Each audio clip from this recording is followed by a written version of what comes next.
Meus amigos e minhas amigas que têm nos acompanhado na leitura comentada do livro A Caminho da Luz, ditado pelo Espírito de Emmanuel para Francisco Cândido Xavier, sejam muito bem-vindos. Hoje daremos continuidade ao capítulo 22º, a Revolução Francesa, na sua última parte.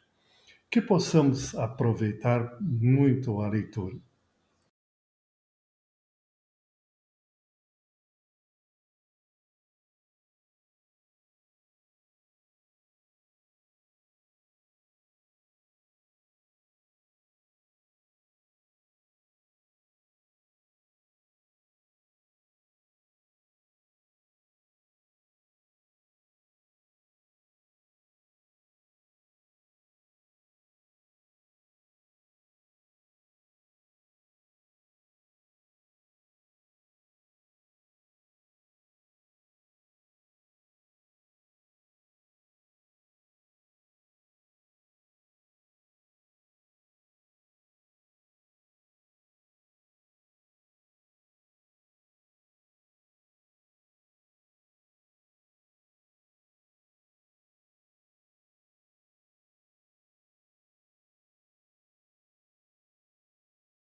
Nada foge do olhar atento do nosso governador planetário, o Divino Mestre Jesus.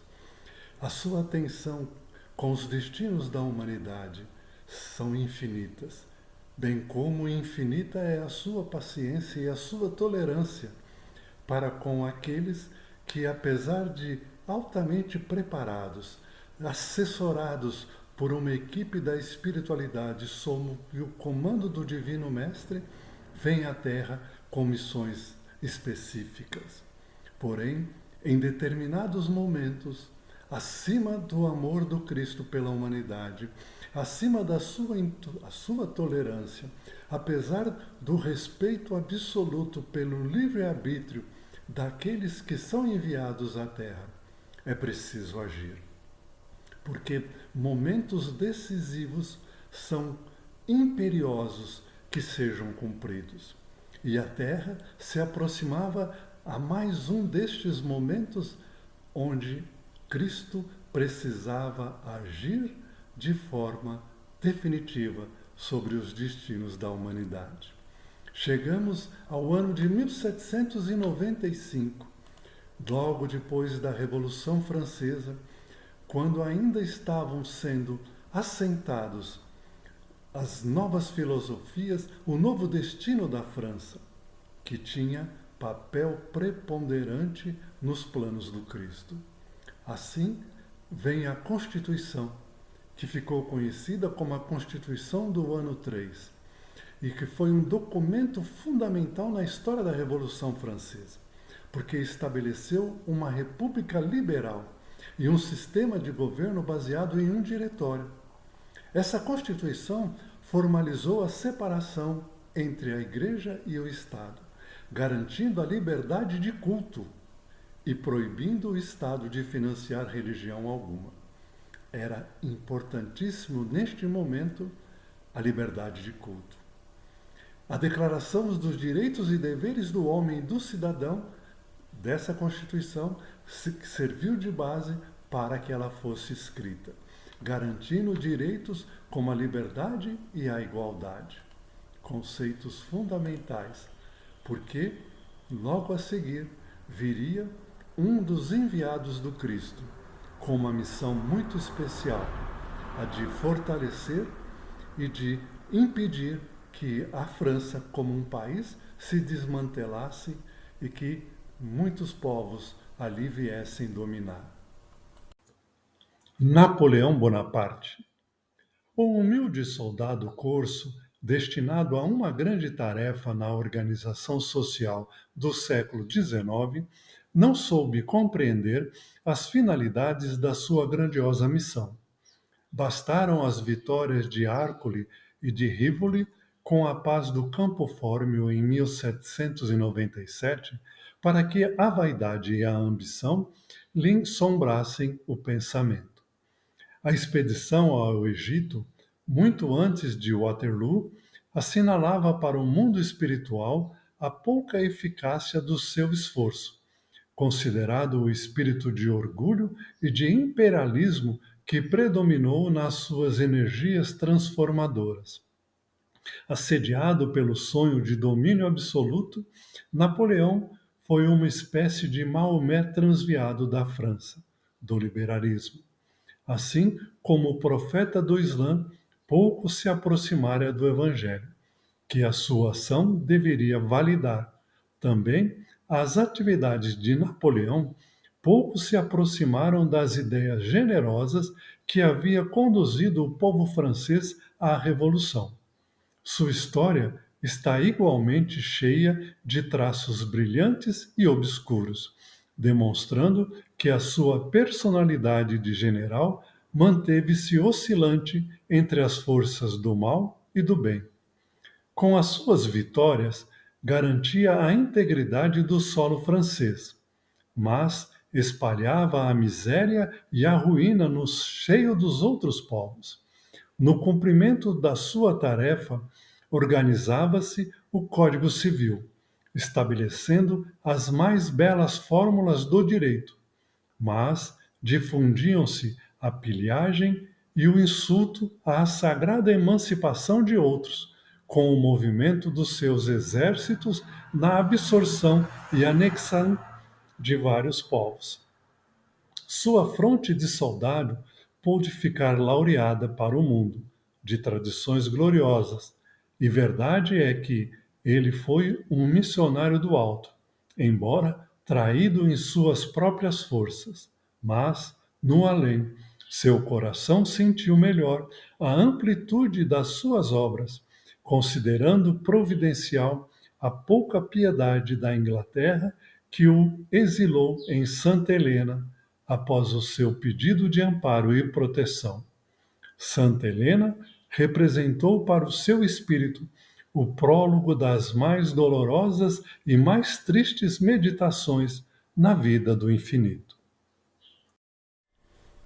Napoleão vem à Terra com a missão dada pelo Cristo de cumprir dois objetivos fundamentais: fortalecer a França, impedindo que ela se desmantele como país, e espalhar os conceitos que a Revolução Francesa promoveu ali na França, levando isto para todo o resto da Europa e do mundo conhecido na época. A princípio, Napoleão foi muito fiel a este compromisso, fortalecendo, unificando, protegendo a França das invasões dos países vizinhos e começando a efetuar pequenas conquistas onde ele espalhava as boas notícias que a Revolução Francesa tinha: liberdade, igualdade e fraternidade. Porém, pouco a pouco, Napoleão foi se sucumbindo ao poder, foi deixando-se levar pelas coisas da matéria e desligou-se da influência espiritual que até aquele instante vinha direcionando os passos de Napoleão Bonaparte. E ele começou com uma visão de que a França estava predestinada a dominar toda a Europa. Com um exército poderosíssimo e a sua capacidade de general à frente do seu exército, ele passou a conquistar país por país, sendo que em certa altura toda a Europa estava sob o domínio do exército napoleônico, com exceção da Inglaterra. E aí, para que ele possa se consolidar, ele impõe uma barreira comercial, impedindo que de qualquer porto da Europa partissem navios em direção à Inglaterra para abastecer aquela ilha. Até que a Rússia viola essa ordem de Napoleão e abre as portas para enviar mantimentos e suprimentos para a Inglaterra. Napoleão se revolta e parte com 600 mil homens em direção à Rússia. E ele subestimou o inverno russo e a capacidade de resistência do povo russo. Quando finalmente ele chega a Moscou, os próprios russos haviam queimado a cidade, destruído praticamente tudo e evacuado. Ele encontra uma Moscou deserta e destruída e parte de volta para a França. Porém, dos 600 mil soldados, só regressam vivos 30 mil. Enfraquecido, sem a força do seu exército, ele é um alvo fácil para aqueles que já não suportavam os demandos do imperador francês. E a França é invadida e Napoleão se entrega sendo exilado na ilha de Alba, de onde ele foge, retornando à França como grande vitorioso, como aquele imperador fortalecido que já não era. E sofre nova derrota, governando somente por 100 dias. E a França é novamente invadida. E na Batalha de Waterloo, ele é derrotado pela Inglaterra e pelos seus aliados e é exilado mais uma vez na ilha de Santa Helena, onde encontra a ordem do Cristo para que retorne ao plano espiritual, como falido na sua missão, que apesar dos avanços, apesar de todo o benefício que ele trouxe, na balança da justiça divina, os seus equívocos, os seus erros, o seu distanciamento, a sua ganância e a sua violência impediram que ele retornasse ao plano espiritual vitoriosamente. Allan Kardec. A ação de Bonaparte, invadindo as searas alheias com o seu movimento de transformação e conquistas, fugindo à finalidade de missionário da reorganização do povo francês, compeliu o mundo espiritual a tomar enérgicas providências contra o seu despotismo e vaidade orgulhosa. Aproximavam-se os tempos em que Jesus deveria enviar ao mundo o Consolador, de acordo com as suas auspiciosas promessas. Apelos ardentes são dirigidos ao Divino Mestre, pelos gênios tutelares dos povos terrestres. Assembleias numerosas se reúnem e confraternizam nos espaços, nas esferas mais próximas da Terra. Um dos mais lúcidos discípulos do Cristo baixa ao planeta, compenetrado de sua missão consoladora. E, 2 meses antes de Napoleão Bonaparte sagrar-se imperador, obrigando o Papa Pio VII a coroá-lo na igreja de Notre-Dame, em Paris, nascia Allan Kardec, aos 3 de outubro de 1804, com a sagrada missão de abrir caminho ao Espiritismo, a grande voz do Consolador prometido ao mundo pela misericórdia de Jesus Cristo. Ah, meus amigos, mas como eu falei no início da leitura de hoje, os olhos do Cristo nunca se desviam dos seus objetivos. E, pelo pedido de toda aquela pleiade de espíritos que assessoravam o Cristo no governo planetário, chegam até os ouvidos do Mestre o pedido de que já era momento de se cumprir aquela sua promessa de quando se encontrava caminhando entre os vivos na terra. Era o momento oportuno para a vinda do Consolador prometido. E desta maneira, 2 meses antes de Napoleão ser sagrado imperador da França, nascia na França, em Lyon, Allan Kardec, em 3 de outubro de 1804. Este sim, apesar do livre-arbítrio, apesar do peso da incumbência que lhe foi dada pelo Cristo em pessoa, sendo um dos seus colaboradores, que desde sempre estava ao lado do Cristo, assessorando no trabalho de trazer a verdade, a vida e o caminho seguro para a evolução de toda a humanidade.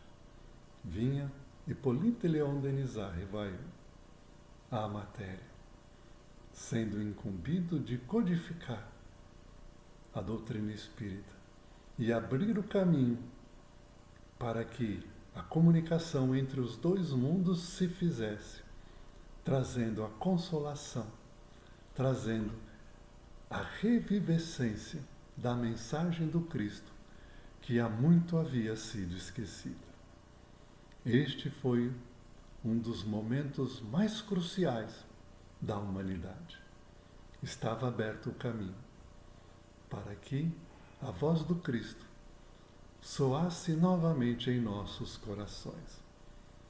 Mas isso fica para a semana que vem. Eu aguardo a todos vocês, mais uma vez deixando o convite de que, se ainda não fizeram a inscrição no nosso canal de YouTube, que o façam, para que tenham acesso a materiais de muita qualidade, sempre importantes para o nosso crescimento espiritual. Até a semana que vem. Que a paz do Cristo nos envolva.